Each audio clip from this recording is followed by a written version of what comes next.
Hello everyone, Ashutosh वादियास this side and finally we are at the last chapter of this first module जिसका नाम है mindset for selling. इस पूरे जो course था इसका जो फर्स्ट मॉड्यूल था माइंडसेट फॉर सेलिंग, इसके फाइनल चैप्टर पे हम आ चुके हैं और ये चैप्टर जो है ये थोड़ा सा लेंथी हो सकता है क्योंकि आज इस वीडियो के बाद आपके पूरे माइंडसेट की जो वायरिंग है वो मैं पूरा बदल के रख देने वाला हूं।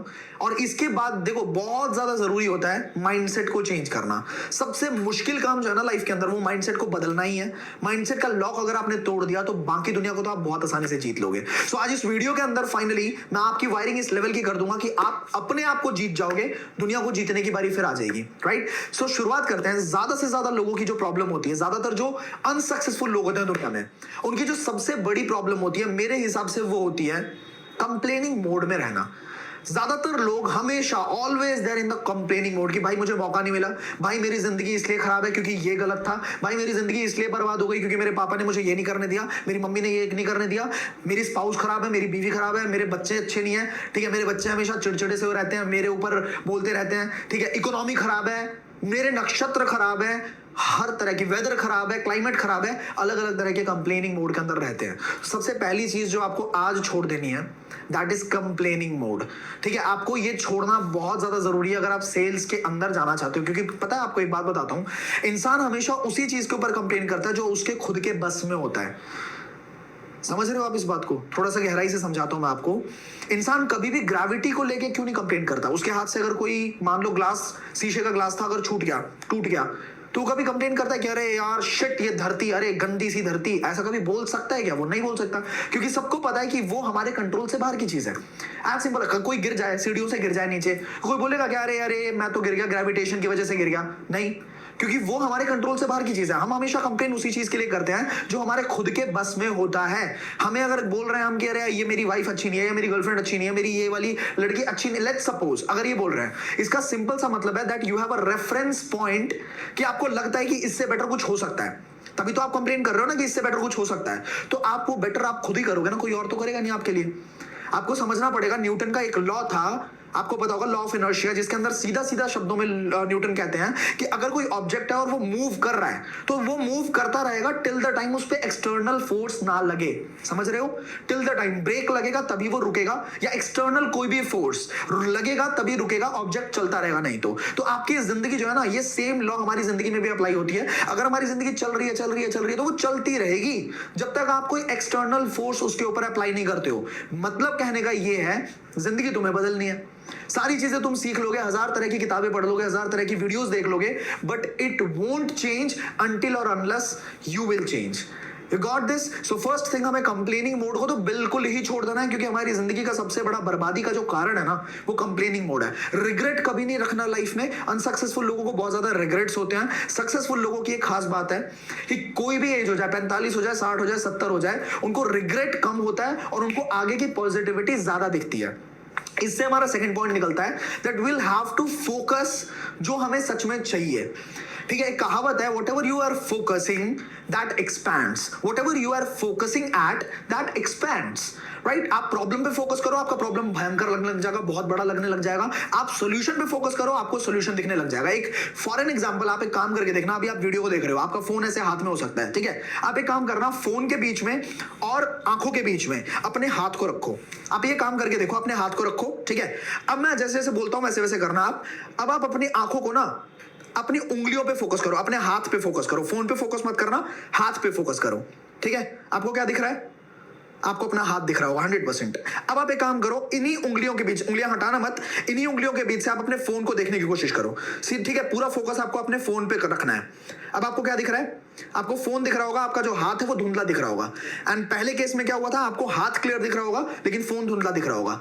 Same thing happens in life, whatever we focus at, जो हमारा माइंड जिस चीज पे फोकस करता है वो बढ़ जाता है, ठीक है। अगर मैं आपको एक और एग्जांपल दूं, आप एक काम करना, आप अपने ना रूम के अंदर, रूम में एक बार देखना और रूम में जो भी लाल कलर के ऑब्जेक्ट्स हैं, लाल कलर के ऑब्जेक्ट्स को ध्यान से देखो। आप रूम में जितने भी लाल कलर के ऑब्जेक्ट्स हैं और याद कर लेना, ठीक है। ध्यान से 1 सेकंड या 5 सेकंड के अंदर आप इस चीज को देखो। अब आप आंखें बंद कर लो और अगर मैं आपसे पूछूं कि लाल कलर के कौन कौन से ऑब्जेक्ट्स थे तो आप आसानी से बता दोगे। पर अगर मैं आपसे ये पूछ लूं कि भाई काले कलर के कितने ऑब्जेक्ट्स थे, आंखें बंद रखना, आंखें खोलना नहीं है।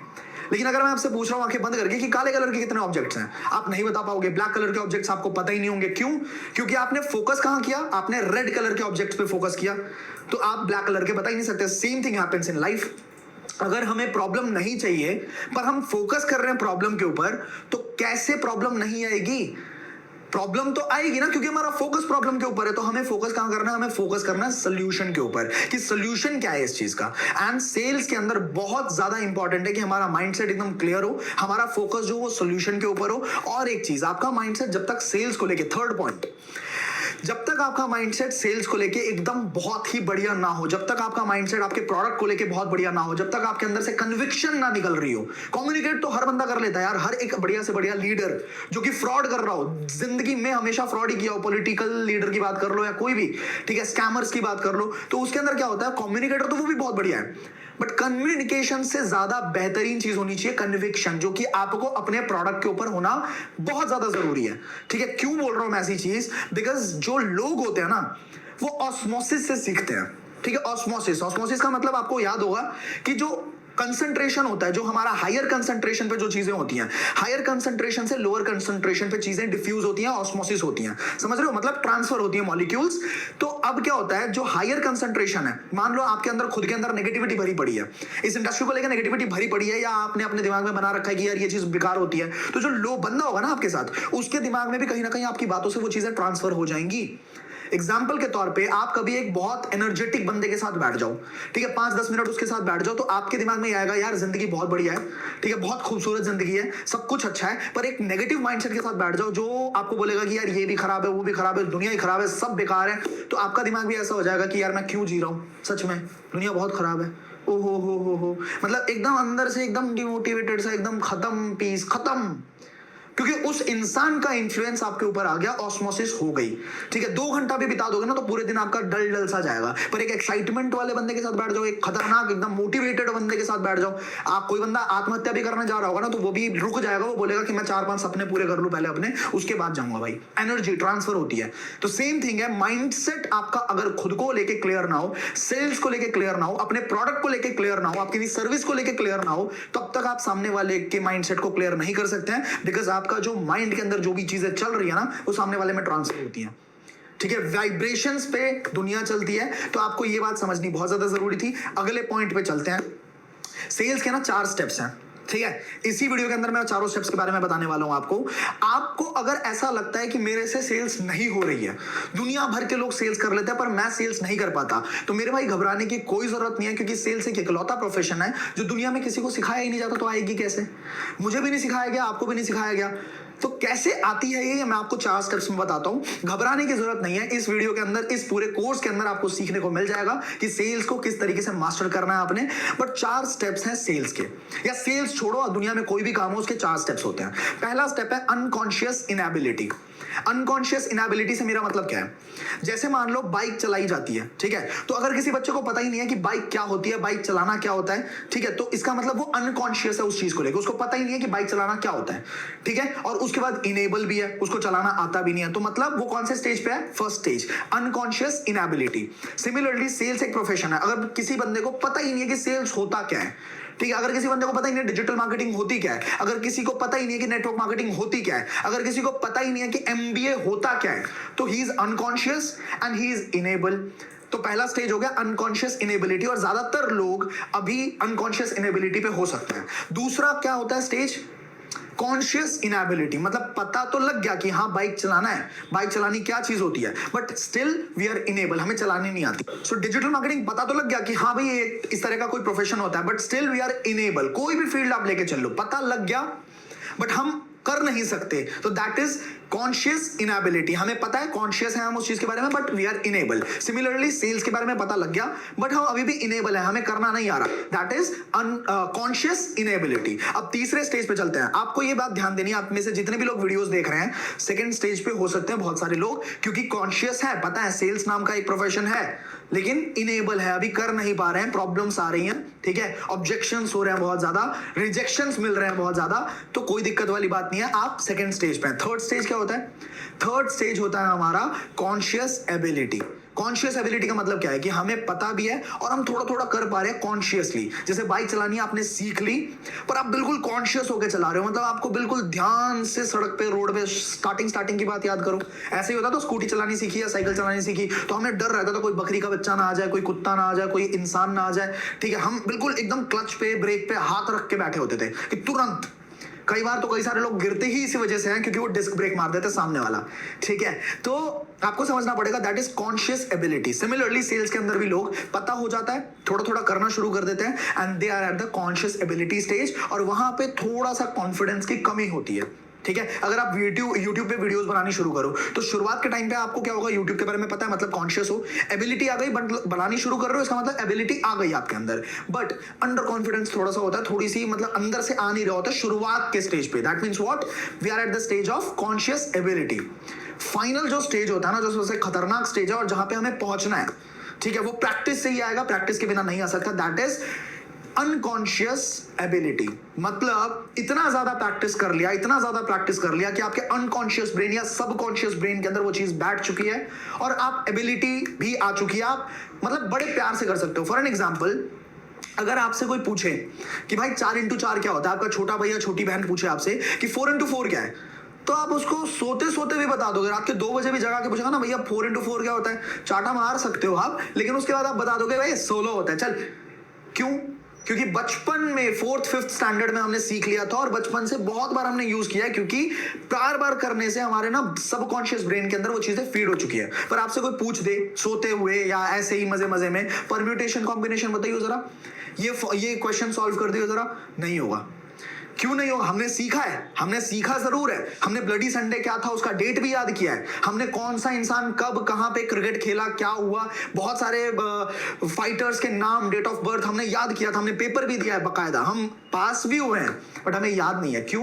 क्योंकि उसकी प्रैक्टिस नहीं हुई है बार बार। तो इनकॉन्शियस एबिलिटी पे इंसान तब पहुंचेगा जब उसने बहुत खतरनाक प्रैक्टिस कर ली होगी सारे स्किल्स की, and finally you also can do this. So जो मुझे इस वीडियो के अंदर फाइनल मैसेज देना था आपको वो यही है कि पहले तो आपको अपने माइंडसेट को बदलना पड़ेगा। दूसरी चीज, स्ट्रगल से घबराना मत, क्योंकि स्ट्रगल कभी भी गलत नहीं होता है, संघर्ष ही आपको बहुत बड़े लेवल पे लेके चला जाएगा, ठीक है। स्ट्रगल से घबराने की, भागने की जरूरत नहीं है, स्ट्रगल को फेस करना है अपने को, और हमें समझना है कि चौथे स्टेज पे हमें पहुंचना है। अभी अपने आप के साथ ऑनेस्ट रहो, ठीक है। 2-3 चीजें मैं आपको बताना चाहता हूं। पहले तो 100% कमिटमेंट चाहिए इस इंडस्ट्री के अंदर, 100% कमिटमेंट चाहिए कि करना है तो करना है, ठीक है। दुख चुक नहीं, मतलब कि आगे जाऊंगा पीछे आऊंगा, करना है नहीं करना, करना है नहीं करना। आपके माइंडसेट को क्रिस्टल क्लियर शार्प होना जरूरी है कि हाँ मुझे करना है। दूसरी चीज, आपको अपने आप के साथ ऑनेस्ट रहना बहुत जरूरी है।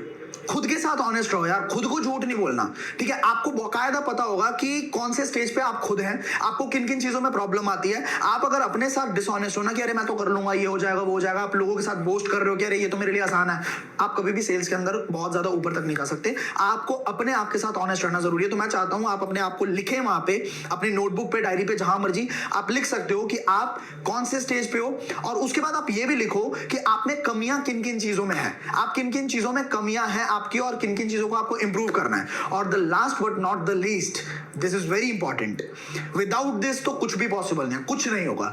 That is find your why. आपका क्यों क्या है, मतलब कुछ भी करना है तो करना क्यों है, ठीक है। If you do not have any purpose, आप कुछ भी नहीं कर सकते। इसके ऊपर अगर मैं एक लाइन आपको बताऊं, अगर मुझे अपने घर से निकल के, मान लीजिए मुझे जाना है मानेसर, ठीक है, दिल्ली से मुझे मानेसर जाना है, बहुत दूर है। अब अगर मेरा रीजन है ऐसे ही कुछ मजाक मस्ती में जाना, तो शायद मैं ना भी जाऊं, अगर वेदर खराब है मैं ना भी जाऊं। पर अगर मेरे को ऐसा कुछ रीजन है कि मुझे अपनी डिग्री को लेने जाना है, और डिग्री अगर मैंने आज नहीं ली तो हो सकता है कल वो डिग्री वापस लौटा दी जाएगी, और उसके बाद मुझे जाना पड़ जाएगा मान लीजिए हरियाणा, या और भी कहीं दूर जाना पड़ जाएगा, राजस्थान वगैरह, या उससे भी गुजरात जाना पड़ जाएगा। तो मेरा रीजन अगर स्ट्रांग है, तो वेदर खराब है तो क्या बहाना चलेगा मेरे लिए? नहीं चलेगा, because I have a why, right. अगर वेदर खराब है या गाड़ी नहीं मिल रही, मेट्रो नहीं चल रही, आई डू समथिंग। मैं किसी दोस्त को कॉल करूंगा, किसी को भी बुला के मैं उसके साथ जा सकता हूं, मैं सोल्यूशन तो निकाल लूंगा अगर मेरे पास रीजन स्ट्रांग है तो आप कुछ भी कर रहे हो, आपको बहुत रिजेक्शंस मिलने वाले इस प्रोफेशन के अंदर। ऊंचाइयां बहुत है, बहुत ऊपर जा सकते हो, बट आपको बहुत सारे रिजेक्शंस भी झेलने पड़ेंगे, और वो रिजेक्शन आप तभी झेल पाओगे जब आपका रीजन और आपका व्हाई बहुत क्लियर होने वाला है। So that's all about this video. I will see you in the next video, next module. Till the time